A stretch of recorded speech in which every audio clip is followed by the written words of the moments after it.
Buongiorno a tutti, sono Paolo Gori, cuoco e proprietario insieme alla mia famiglia della Trattoria da Burde. Siamo in periferia di Firenze, siamo la quarta generazione. Io ho ereditato il mestolo da mia nonna e ora cucino in quella che era la cucina di mia nonna. Mia nonna non aveva altra cucina che quella del ristorante in quanto abitava al piano di sopra e tutta la vita è sempre stata in bottega.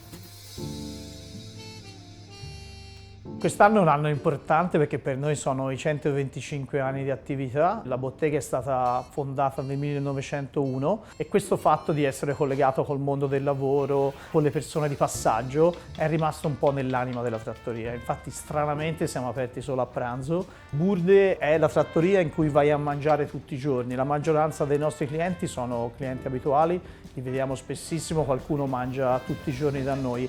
È un po' come quando in casa tua mangi in cucina.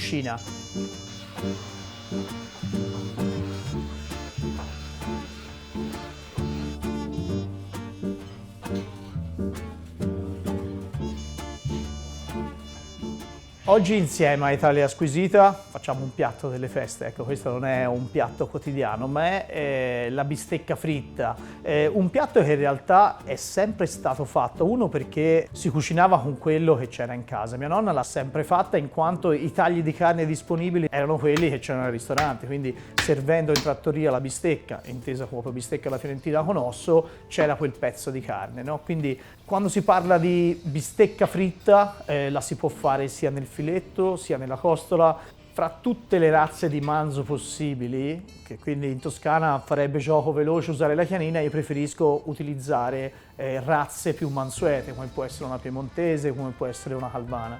La chianina storicamente è stata una razza più da lavoro che una razza da carne. Poi questo colosso toscano veniva poi consumato nelle tavole. Il problema di quando vado a fare una bistecca fritta è che attraverso la frollatura io sprigiono degli aromi che si sposano e cooperano con la fumicatura. Alcune componenti aromatiche dovute dalla frollatura sulla frittura non funzionano benissimo poi quando andate a mangiarla, quindi vi consiglio in questo caso, se proprio volete usare una chianina, non fatela frollare troppo, siate consapevoli che avrete un animale molto più duro e quindi un'intensità di gusto più intenso, evitiamo quindi di partire da carni estremamente aromatiche che hanno avuto una frollatura molto incisiva.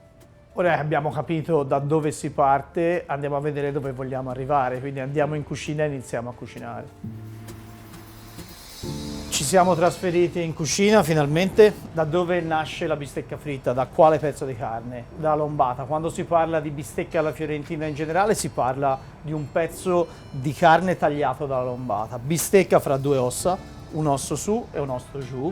Dentro una costata abbiamo un po' di bistecche nella costata, più o meno arrivano fino a qua, poi nella parte che va sul posteriore due pezzi di carne diversi, avete il filetto, vedete questa parte tonda è estremamente morbido e dall'altra parte il controfiletto a forma più triangolare e leggermente più tosto. Vedete che il filetto sempre più grande e via va a scemare.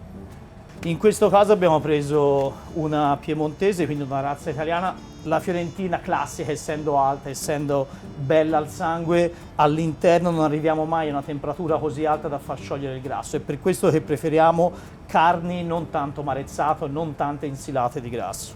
Ci prendiamo un bello spessore, ricordandolo e dovendolo farla fritta non esageriamo mai con lo spessore, magari alla brace potete permettervi qualche centimetro in più, sulla bistecca fritta rimanete sulle 3 dita non di più. Andiamo a tagliarla.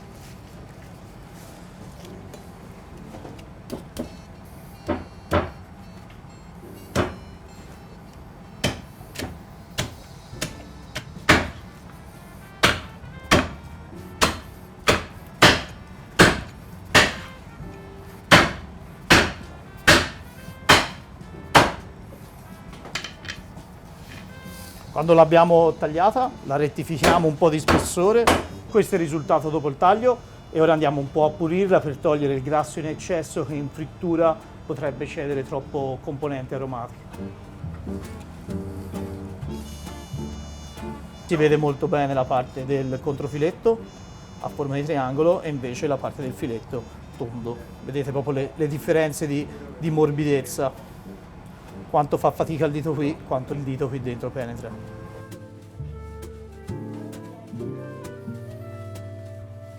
Per quanto possiamo salare l'uovo, non riusciremo mai a far penetrare sale in un pezzo di carne di questa altezza. Quindi vi consiglio di andare a salarla massaggiandola con sale grosso. Quindi proprio non abbiate paura che la carne prenderà il sale di cui ha bisogno. Andate proprio a coprirla di sale. Dopo averla fatta riposare per circa un'ora, 3/4 d'ora, andremo a panarla.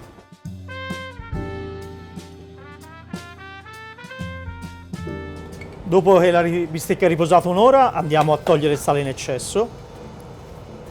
Vedete che il sale avrà tirato fuori un po' l'acqua, un po' i liquidi della bistecca saranno tirati fuori, e quindi mi raccomando andate a asciugarla, se no la farina non si attacca. Panatura classica, quindi passiamo prima nella farina.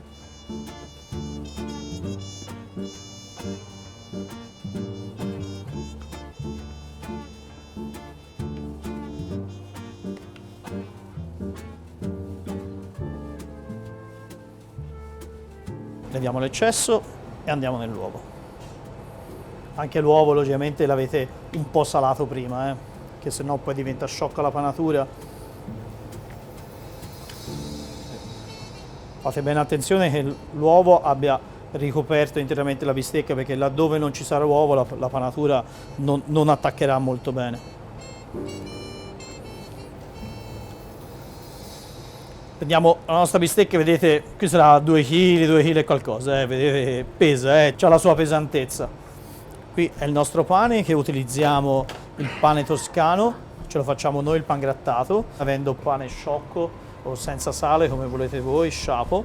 Lo lasciamo a seccare e poi lo mettiamo in forno a tostare e poi lo grattugiamo. Massaggiate la carne in maniera che il pangrattato vada a legarsi bene, perché una delle difficoltà è che quando questo pezzo di carne andrà in cottura, sprigionando le umidità che ci sono dentro, tenderà a staccare la panatura. Quindi questo momento in cui si massaggia e si cerca di far tenere ben stretto il pangrattato è importante.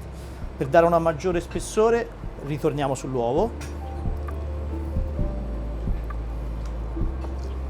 proprio perché nella bistecca fritta la proporzione fra la sua panatura e la carne stessa è un po' sfavorevole, quindi cerchiamo di aumentare questa panatura e farla più spesso.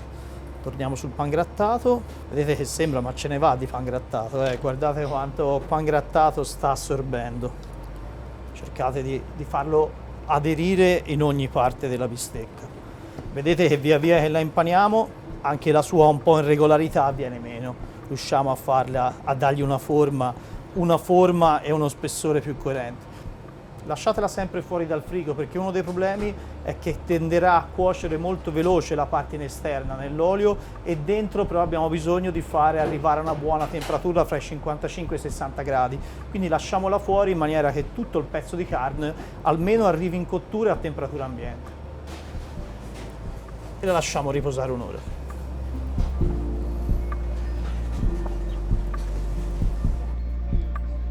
Per friggere la mia bistecca uso olio Friend, composto da oli di semi di girasole alto oleico e antiossidanti estratti da rosmarino. Abbiamo bisogno di una temperatura non troppo alta, perché dobbiamo dargli il tempo di arrivare a cuocere dentro e a prendere temperatura.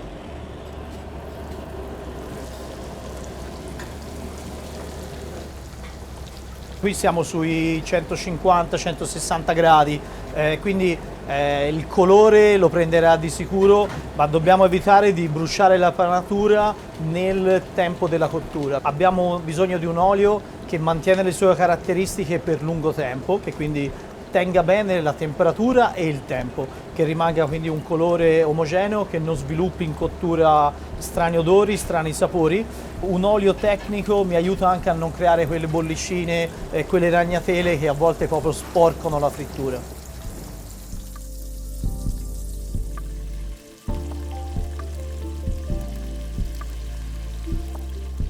Qui andate un po' d'occhio, cominciate a vedere se sotto ha preso colore. Vi consiglio di utilizzare una pinza per non andare a bucare e non andare a staccare la panatura. Quando ha preso già un bel colore che ci vorrà sui 5-10 minuti, 5-10 minuti andate a girare la bistecca. Andiamo a controllare se ha già fatto un po' di crosticina. Vedete, appena ha fatto la crosta è il momento di girarla in maniera che non arrivi mai a bruciarsi, e qui le temperature e i tempi sono importanti.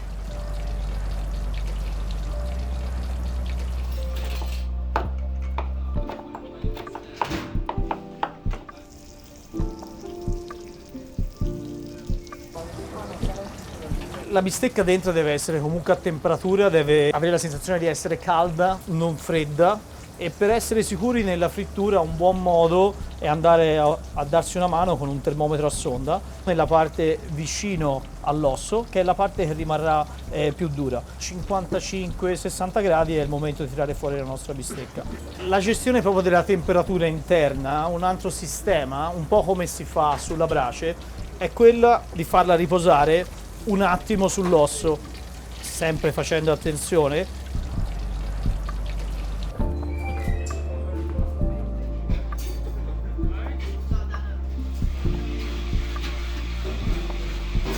Per me ci siamo, abbiamo bisogno un po' di farla riposare.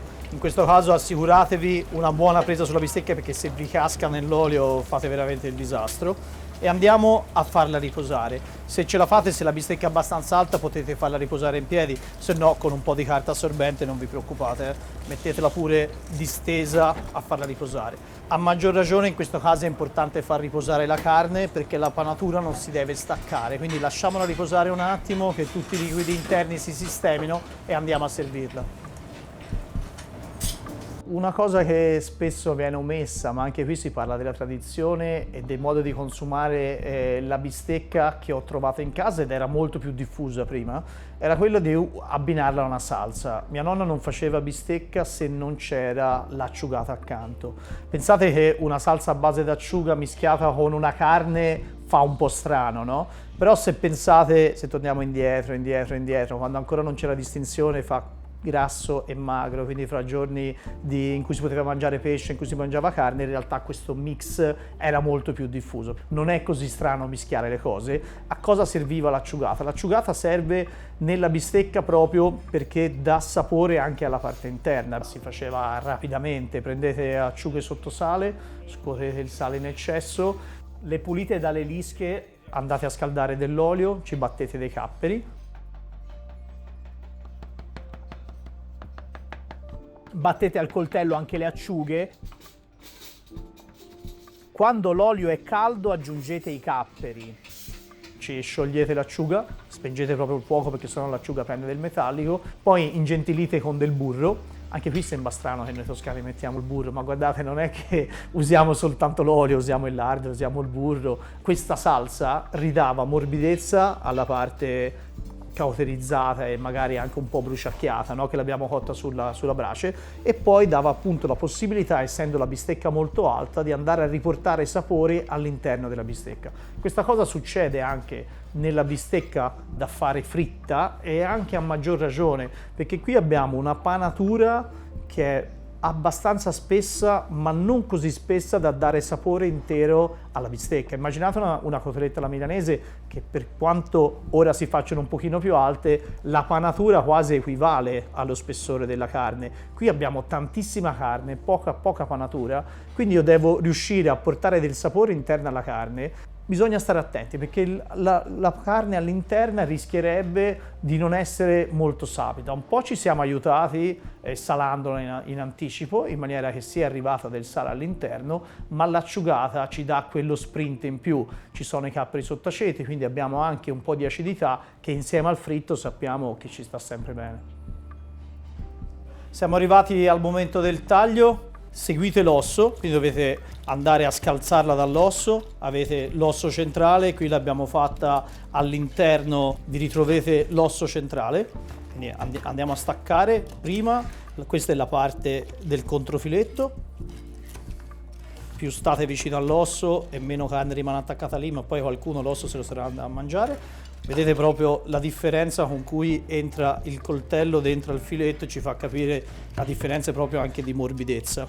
Fate fette abbastanza fini in maniera che la parte del calore venga condotta bene a tutto il pezzo di carne. Come vedete la carne fuori è stata più aggredita dal calore, ha cambiato un po' di colore, ma dentro è rimasta rosa senza però cedere estremamente liquidi. Qui abbiamo finito di tagliare il nostro controfiletto e ora andiamo a tagliare il nostro filetto. Alla fine cottura, anche grazie all'aiuto del termometro, abbiamo portato la carne a una temperatura corretta, che risulti calda in bocca, ma che non sia troppo cotta in maniera che rimanga comunque una bistecca alla fiorentina al sangue. Anche qui i piatti, se li tenete caldi è meglio. Normalmente proprio per far assaggiare le due consistenze agli ospiti mettete un pezzo del filetto e un pezzo del controfiletto. Noi, come faceva mia nonna, sulla bistecca anche alla brace, ma a maggior ragione sulla bistecca fritta, un goccio di acciugata. Ho lasciatela pure a parte così uno possa servirsene se, come e quanto gli piace. Questa è la bistecca alla fiorentina fritta come la facciamo qui in Trattoria da Burde. Vi ho fatto vedere questo piatto delle feste, delle grandi occasioni, della cucina di mia nonna, che poi è la cucina del ristorante in questo caso. Se volete provare a farla a casa, forse è più facile fare una bistecca fritta a casa che fare una bistecca alla fiorentina se non avete la brace o non avete una brace piuttosto forte. Se questa cosa vi ha un po' incuriosito, venitemi a trovare qua a Firenze sulla via Pistoiese. Un saluto a tutti gli amici di Italia Squisita da parte mia e di tutto lo staff della Trattoria da Burde. Alla prossima!